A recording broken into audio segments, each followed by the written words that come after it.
Morning, timing belt time. Said I'd do a video on this for a couple of people, so that's the thing today. Phil's coming up to give me an end, so it's been on about 5 years now, so it's time belt time, so that's what we're going to do today, so I'll try and get a video of that. Enjoy!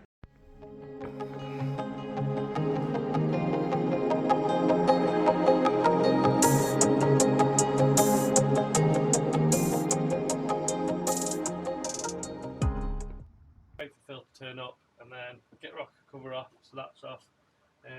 First thing you need to do is obviously get timing verified, so number 1 top dead centre, and then obviously check all your timing marks align. I'll go through that when it's in bits, and then basically start ripping it to pieces.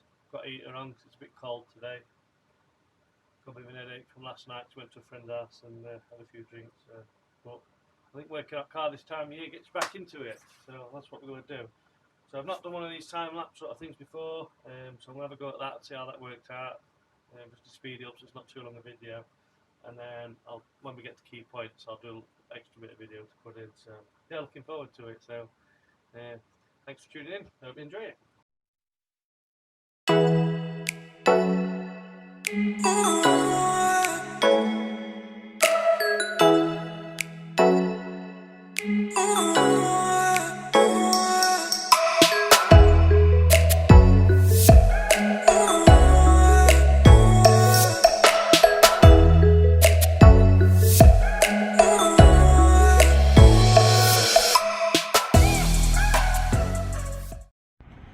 Obviously rocker covers off now, so we can have a look in. So obviously this has got Supertech valve training here, so we can have a look in here. Obviously with flash on sometimes it looks a bit worse than what it is, but check the retainers, they still look alright. We'll have a good look at those to make sure they look alright. We're going to set tappets as well. Obviously the belt's done quite a few years now, so this is always something worth, you know, people think this is really slack and they need to tighten belt up, but when these engines are warm, there's quite a lot of growth actually. I'm not sure what the silicon content is, but there's quite a lot of growth in the engine, so a belt that looks quite loose from cold start will actually be really tight, you know, when it's up to temperature. So if you do the belt really tight and don't use the proper tensioning procedure, then obviously when that engine warms up, this belt's over tension, it really pulls down hard on the camshafts, which is not very good, and your camshaft bearings, particularly on this side of the cylinder head, take a lot of wear and you get ridges worn into the head and you can hear the belt whining, so it's really important not to get that too tight and what have you. So at this stage we'll have a quick check over everything. We'll go back to the hyperlapse so it speeds it up, and then obviously I'm going to get it to TDC number 1 and then just look where the timing is before we start, because if you don't do that, then when you've put the new belt on, sometimes if the head's been milled or something, then obviously all your timing becomes a bit retarded, so they kind of move around a bit, so then you sort of base timing, if you like, is off slightly and it confuses people. And again, if you've got big camshafts in, been degreed in, you'd have to just double check if you're not happy and re-degree it in. This is on EK9 cams at the minute, so no danger, it's just like doing a standard one, but for some ends you've got to take a bit more care. So this is a good example of that. So we have marks on these gears, so as you can see we've got that one, the 2 in the centre which are now aligned, and there's one on that edge, so they have to kind of be straight and they line up with the face on the cylinder head, what the rocker cover would seal on. So they're aligned at the moment.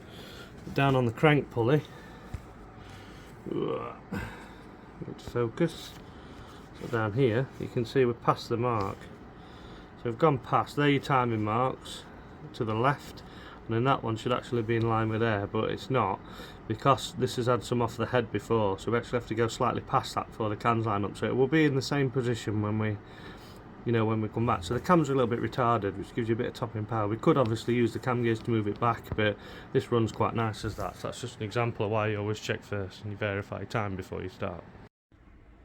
So we've got most of the bits off now, so we're kind of into belts. We're going to tension it in a minute. Before we do that, I'm going to show you a little trick you can do with standard undercams. You can't do it with aftermarket ones, they don't have the holes in them because they get degreed in and things like that, so the positions change. But standard undercams, so these are EK9 ones that Mike Andrew kindly lent me at the moment, but I'll show you a little trick with these. So what we can do, you can use drill bits or something like that, they're about 5mm, 4 to 5mm diameter, but there's some holes in the top and they actually go down into the camshafts themselves, which will position them for you. You can get them blocks you sort of put in the front here and what have you, but that's a nice little trick. Obviously you don't want to have them in there when you're torquing cams up and things like that, but it's okay for just holding it in position, you know, when the belt's off in a moment. So they're in there. Again, excuse the mess, so we're into the bottom now. So obviously the next thing to do is take tensioner off there. Got to be careful with them. It's a very shallow nut, so you want to use a 6-sided socket, not a, you know, a 12-point biax or whatever, because it's easy to round them off. So that's down there. So that's what we're going to do next, and then belt can come off. So once you've done that bit, done timing, this is where my assistant Phil comes in, my little apprentice, who's doing really well now, getting super confident. So he's doing timing belt today with me. So down under here, excuse the mess. So next thing we've got to do is tuck crank pulley off now, and then there's a little plastic bolts for the cover. Obviously just be careful when you take crank pulley off, they don't drop the woodruff key, they get lost a lot in there. That goes in there. Excuse the mess, like I say, she's getting a bit old now. This 7 years this poor engine's done. So there we go. So we're going to take that cover off, and then we're going to take belt in there.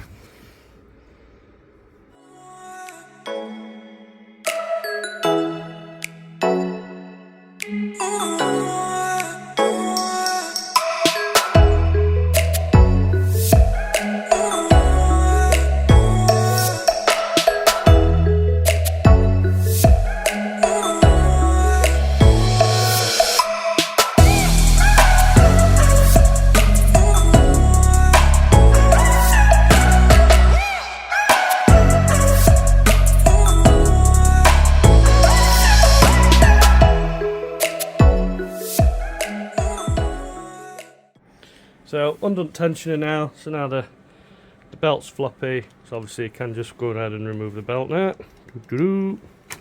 Off there, that'll come off. There we go. So, you know, it's been on about 6 years this, so if you turn it back on itself and bend it, if there's any cracks or anything, you can see it. But to be fair, like this one looks mint. And this isn't an underbelt, this, it's a I mean, it's an OEM, but it's a Mitsubishi, or whatever, it sounds like Mitsubishi. You know, but it's not Mitsubishi. Part number's still on here. So, there you go. So, hats off to them. You know, belt's good. Bit of cardboard or something on there, I think. Yeah, a bit of card. I mean, it's in remarkable condition considering. Obviously, this car's kept dry most of the time, what have you, but... so it probably didn't need it, but...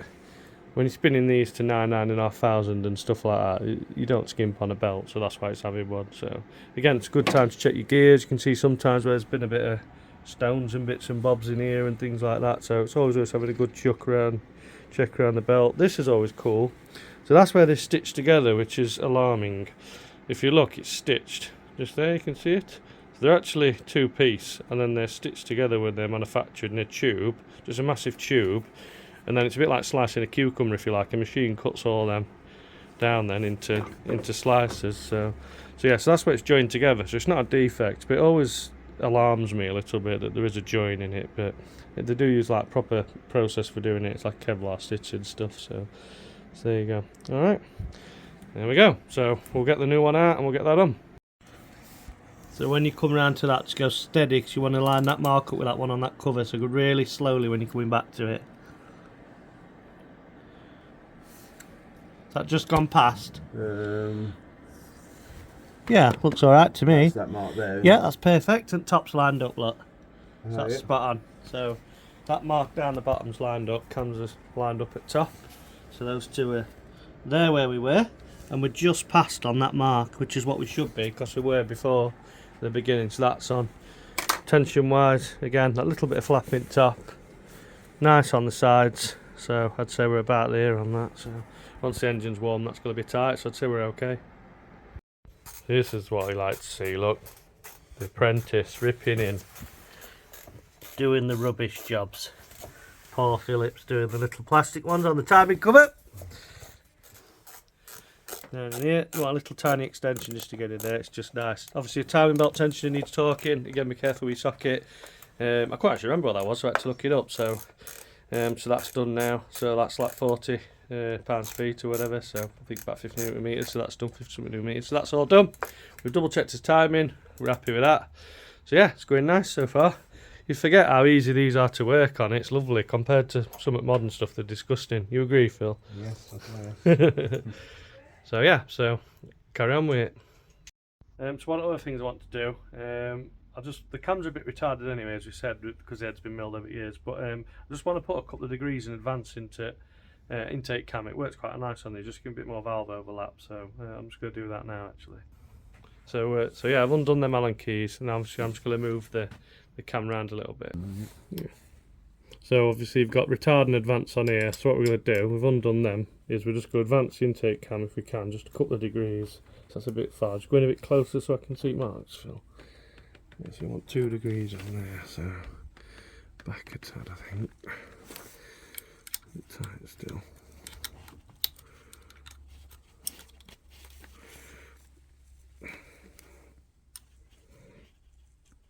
That's it there, just there, basically. So you nip them up.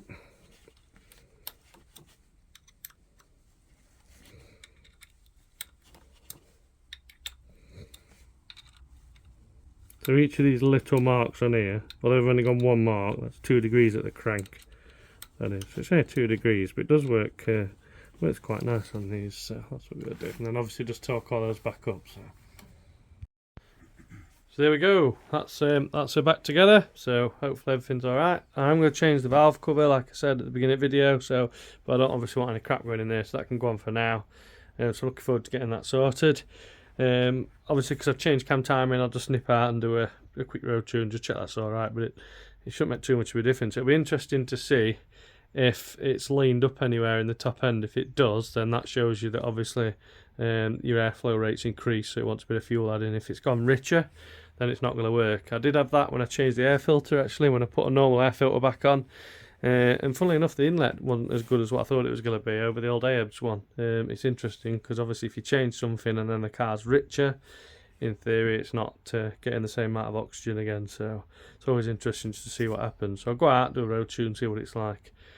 So yeah, the timing's actually better now, so we've gained about 1 degree. So the belt was obviously stretched a little bit over time, so actually the cam timing's not quite as retarded as what it was. We've gained a bit back, so we're closer to factory sort of timing than we were before, so that's good as well. So yeah, really chuffed. Phil's enjoyed it I think, and how Phil is hiding down there. So he's enjoyed it, it's good for him to learn, so there we go. So yeah, I'll run it up now and see what it's like, and catch you on the next one. And then we have it. Excellent. So that wraps it up for today really. If you, I don't know, some people might not like these videos, but if you're enjoying them, you know, think about maybe subscribing, subscribe, give me ideas if there's stuff you want to see, and you know, let me know. You know, if you're not bothered, then that's also fine. I'm enjoying making them, so but yeah, cheers anyway for watching.